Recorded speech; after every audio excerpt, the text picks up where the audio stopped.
Hi folks, I hope everybody's doing really good. Today I'm going to show that Schrade Heritage Series Barlow that I picked up about a month ago. But before that, I want to show you something that I picked up at the pawn shop just a couple days ago for $15.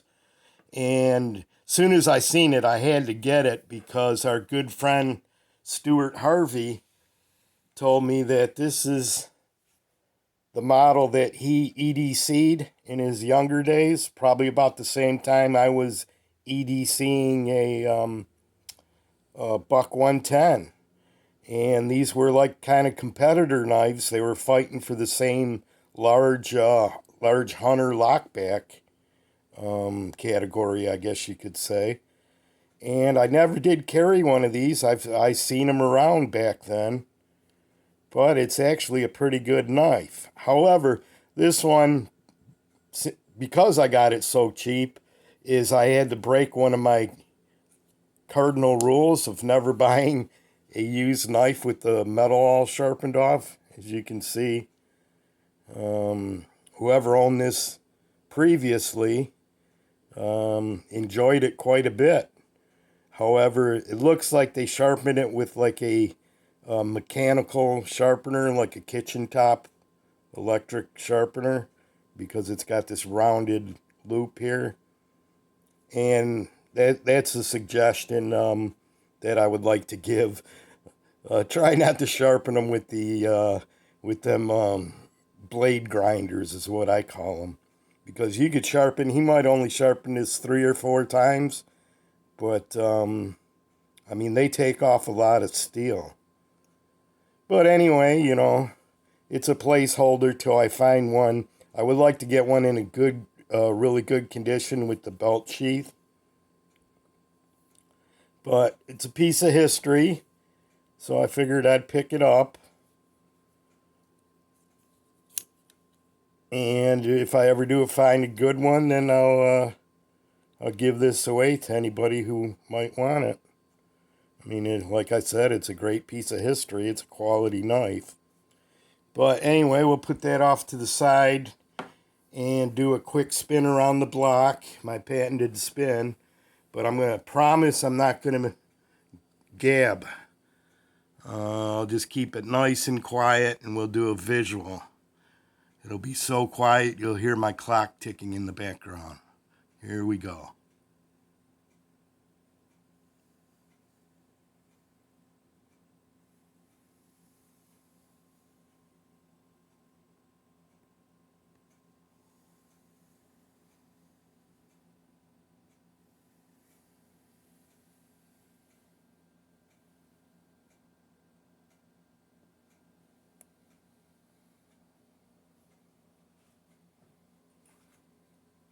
So you might hear my shoes squeak. Dang it, I started talking.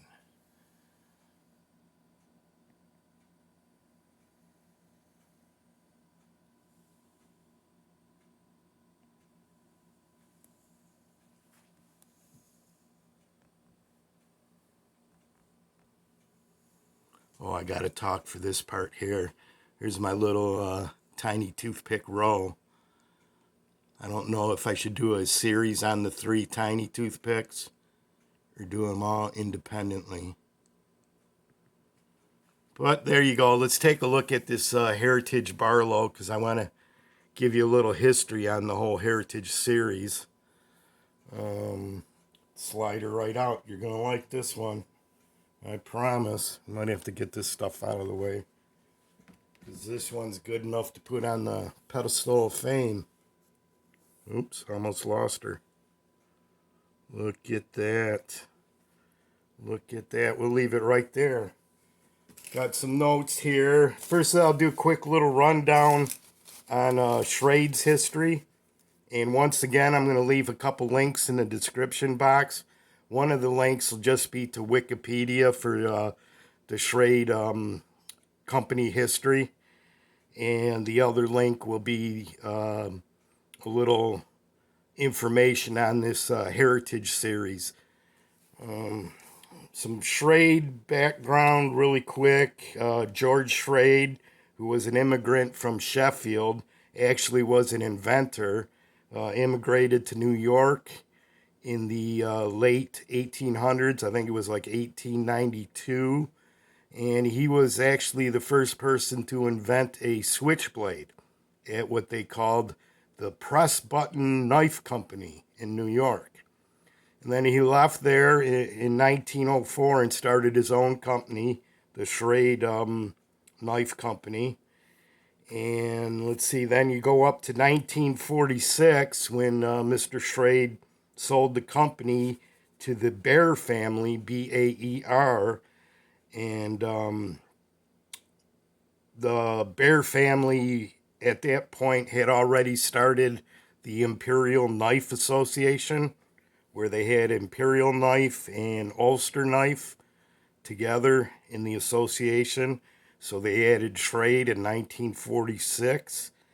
Now, just because they had that knife association, these companies still were kind of independent. The association was just for financial reasons.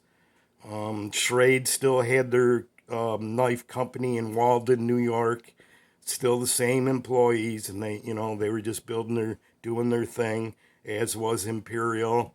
I think Ulster shut down though once they joined the association. I'll have to check on that. But anyway, it'll all be in that link. And let's see, in 1958, the Schrade Walden factory in New York burnt down, so they moved it over to Ellenville, New York. And then they stayed there all the way till 2004 when they had to file for bankruptcy. And Taylor Brand Marketing picked up the name in 2004. And they kept that till, I didn't write that part down. I think it was till 2014. And Smith & Wesson has the name now. But everything's been built in China since 2004. But one of the interesting things were in 2004, before they filed for bankruptcy, one of their marketing angles that they used to market their knives, actually before 2004, when they were still doing good, they were marketing the fact that they had fourth generation knife makers and artisans still working at the company. And that's how Schrade was able to keep a high quality product for so long.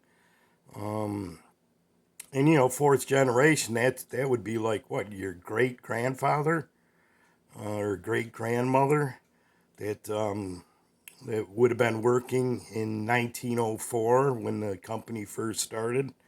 But I thought that was kind of interesting and that is how you can keep a continuous quality and structure of the processes to keep building a quality knife. So they kind of kept it in the family, I guess you could say, a bloodline of knife makers and artisans. So, well, that was a little quick history. That check out the link. There's a lot of stuff in there, and it's really interesting. Now we'll move on to the Heritage Series. The Heritage Series, Schrade started in 1983 to 1986. And in them 3 years, they were building 6 different patterns: the Barlow, the Stockman, the large Stockman, a Muskrat, Whittler, and a Trapper. And they marketed it in 2 different ways. You could buy the whole set of all 6 knives, which if you tried finding that now, I've already seen them on eBay. They're over $1,000. The other way they marketed them were independently in their own little box. And they had special packaging in the boxes. It was a really nice blue hinged top box that you could kind of flip open. And it had a gold interior lining. And they tucked in the inspector's certificate and the warranty papers. And it also had one of them, like a blank sleeve that the whole box went into. And on that sleeve, they would have the pattern number and the color code. And they were all smooth bone, all 6 patterns for the whole 3 years. And it came in 3 different colors. The green, as you see right here, brown, and red. And what they did is you can see a high polish on that bolster, fluted bolster. This is kind of special because not a lot of companies did that. Of course, Schrade only did it for this series, but they polished the bone covers, the bolster, the blade, and the back springs, and liner too on the inside. And I'll show you that once we flip it around in the hand a little bit. But I thought that was pretty good. That's like going the extra mile there. Let's see, what else do I got for the notes here? That's pretty much it. Oh, the what they called the Empire Shield. If you look at that shield, they have the date that it was made. Here, well, I guess we can move it in while we're talking about it. If it'll focus in.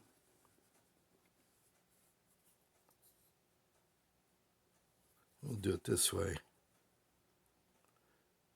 Schrade, 1983. And the other special thing that they did was they added heritage to the tang stamp. There we go. Heritage, Schrade, New York, USA. Actually, it looks like there's 2 big X's in there or something. Oh, that's pretty cool. Huh. As you can see, it's a high polish, but it's also got a kind of a brush grind to it. And here's your pattern number, 2661. But the highlight of this thing is the bone. Just a sec. I'll clean this up a little bit. Let's take a look at the pile side. Look at this bone.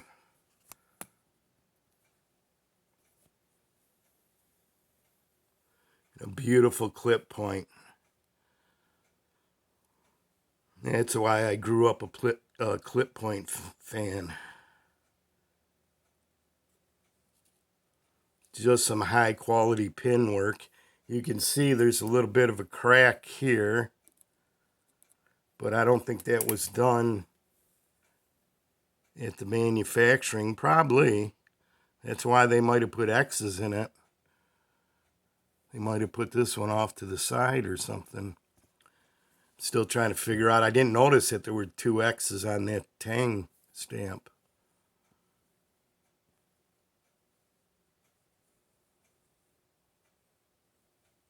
And I don't have the box for this.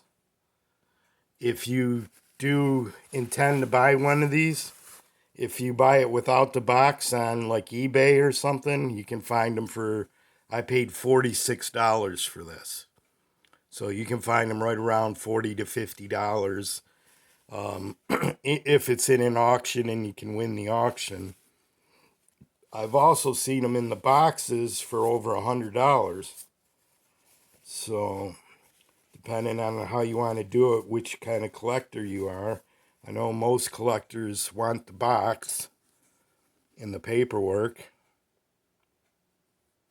Me, I prefer the box, but sometimes, it's better just to do the $40 thing and enjoy the knife.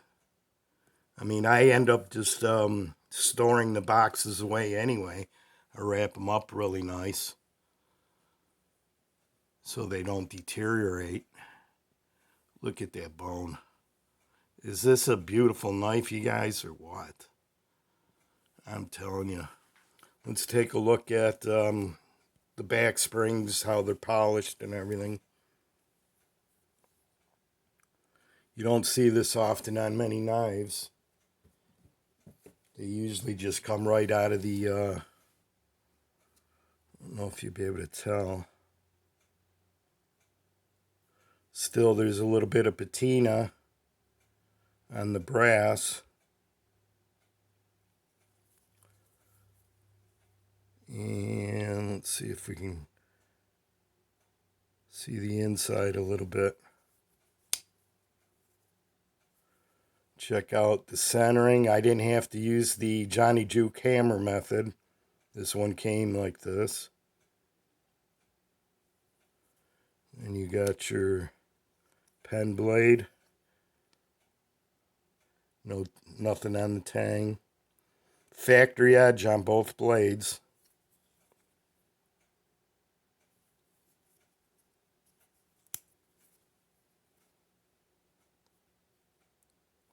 Really nice knife. Especially if you're a Barlow collector. Look at this. Beautiful green bone. And that's one thing, Schrade, most of their Barlows that they made was off the 206 pattern, which were all Delrin covers. It's hard to find Schrade. That they switched to Delrin early and often. And that's just the fact that Delrin is a very durable material. So let's put it out here so we can take a look at some other American-made knives of that same time period. We'll put the Schrade right there. We'll put this case Barlow that was made in 1980 with some beautiful covers on it. And a K-bar that was made in 1987, I believe. Really nice Barlow with some saw-cut Delrin.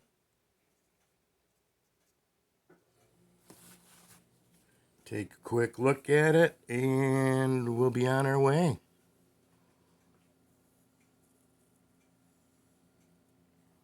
Let's see if we can move the light around a little bit.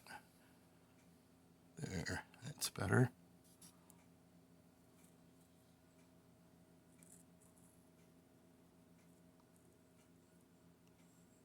So, my friends, until next time, take care.